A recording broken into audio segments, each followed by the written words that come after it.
Jackson wants to know, I just got my first full suspension bike. How often should I get my fork and rear shock serviced? Great question, Jackson. Adhering to a regular service schedule will make sure your suspension is always working to its full potential. I'm not going to go over a full service, but what I will go over are the service intervals and a few things you can do before each ride to get the most out of your suspension. Before each ride, it's a good idea to give the stanchions a wipe down and inspect them for any scratches and clear debris that could get caught around the seals. This will help prevent premature wear by eliminating spots where oil could escape from the lowers.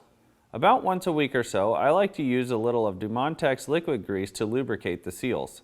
Simply use a zip tie to pull the seal back and work around the seal, dispensing the liquid just under the seal.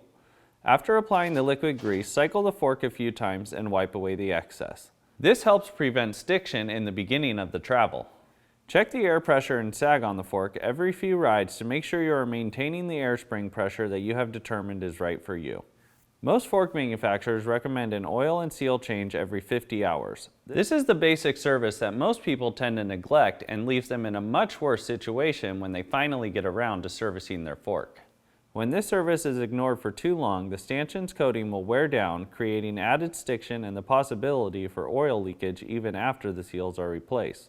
Having to replace the whole upper is far more expensive than having to replace the oil and seals, so don't forget to change your oil and seals on time. Your fork should also have a full rebuild, including changing damper oil and servicing the air spring at least once a year or every 100 to 125 hours as recommended by the manufacturer. When it comes to the rear shock, there's less regular maintenance involved.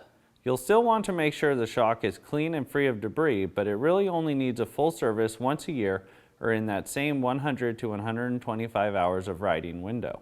Cyclery.com stocks rebuild kits for most popular shocks, so if you know what you're doing, you can perform this service at home. Otherwise, you can send your shock to be serviced by the manufacturer, an authorized service center, or to us for certain services. Remember, it's better to stay on top of the maintenance and prevent a problem before it develops. Keeping your suspension clean and maintained will make you a happy rider and will end up saving you money in the long run. If you want your question asked on Ask a Mechanic, presented by Cyclery, send your inquiry to webletters@competitorgroup.com.